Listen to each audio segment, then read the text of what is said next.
fun.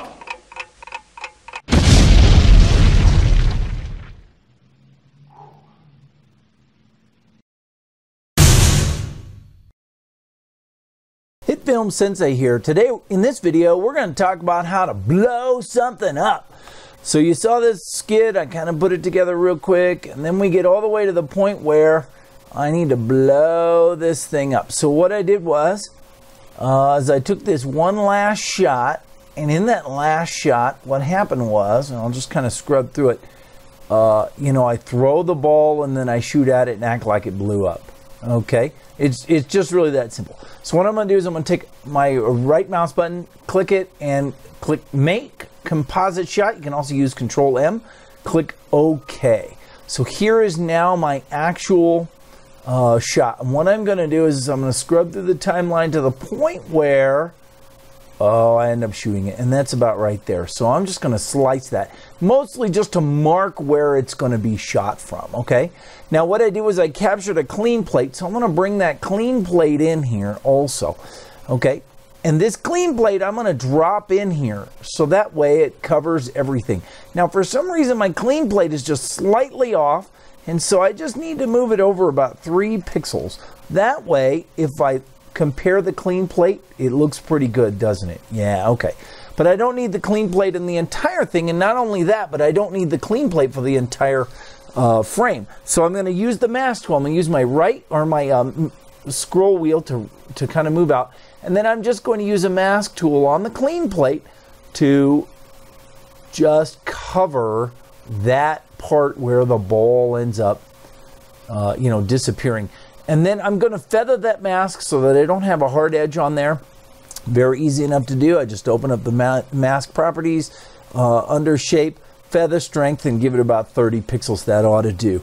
Okay, so now when I turn on and off the mask, you can tell that, it's almost impossible to tell that that's been masked. That's really what I'm looking for. Okay, now what I'm going to do is the clean plate isn't going to appear until the ball explodes. Okay, so the ball is there 1 minute and then poof, it's gone, right?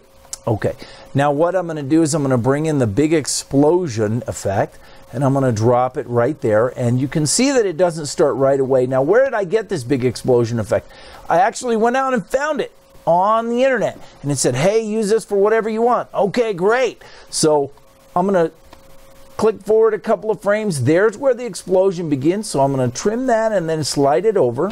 Okay, but you can notice that it covers the whole screen. So what I'm going to do is I'm going to use the demult key and drag that on there so that it sees through all the black parts. Okay, and then where the actual ball is, which is about right there, that's where I want to put my explosion. So I'm just going to grab the whole thing and just sort of slide it, maybe just a little bit, about there is where it's going to end up being, right? And that's the whole explosion. So there. Now the problem with this explosion is that it looks pretty good all the way up until about here, and then it starts about there. It looks really good, and then it gets bigger again. What happened there? Okay, so we're just going to trim off the end of that. Okay, but then it just sort of disappears. So what I'm going to do is I'm just going to use the opacity and just let it fade out. So I'm going to keyframe the opacity and go all the way down to 0. Then I'm going to back up to about 1 second before that, and I'm going to go up to 100%. So that way, as the explosion happens, it sort of fades out. Yeah, that looks pretty good too. Okay, now the only thing left that I have to do is I have to add in my laser shot, right? So what I'm going to do is, to do that, I'm going to create a new layer, plain layer, and I'm going to call it laser, just so that I know what I'm working with. Make sure it's black, click OK, right? And the laser itself is actually about 3, maybe a little bit less than that, but probably somewhere in this area. Okay, so we just want it to be about that big. Okay, now I need to change the blend mode of the laser to add, so right click, blend mode, add, so that I can actually see it. Now you can, if I zoom in using my mouse wheel, you can see my gun is pointing and it's going to get to about there before it blows, right? Okay, and I'm going to add a lightning effect, lightning and electricity effect onto that. Oh, doesn't that just look lovely? Okay, and now all I have to do is just bring over the front of the lightning over here and the back of the lightning. The back of the lightning will end up being about where that ball ends up hitting, right? About there. Yeah, maybe just a little bit lower. Right? And actually, I think that the front needs to probably drop just a smidgen like that. Okay? Now, as you can tell, it's actually, this is a lightning streak here. We don't want it to be a lightning streak. Instead, we want it to be a straight line. So, what I'm going to do is, first thing I'm going to do is I only want one trunk, but I want a wave scale of 0. I want a twitch scale of 0. And I want branches to be 0 also. So that way it's just a straight line. Okay. Also, I want the end width to be about 0.5. And then I want the start width to be about 0.5. In other words, I want them to really match each other. Okay. Yeah, that's just nice. Now, here's how this is going to work.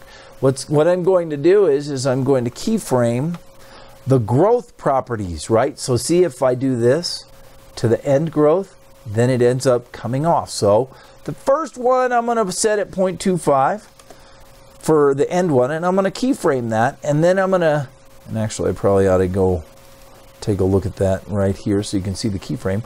Then 1, 2, 3, and it'll be fully grown by the time it gets to 3. Okay, choo, choo, choo, right? So it's like that. Okay, actually, I think I'll back it up 1. So it's fully grown there, right? 1, 2, 3. Beautiful. Okay. Now the end or the starting point one, I'm going to have to do the same. Okay. So here's the thing, though, is that the start can be 0.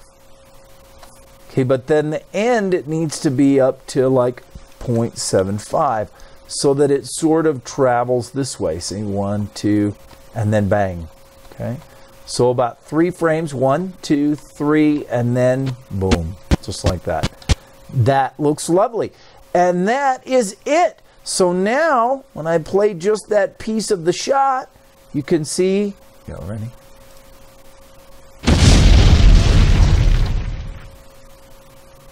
And that's it. So if you have any questions, leave them in the comments below. Otherwise, thanks for watching.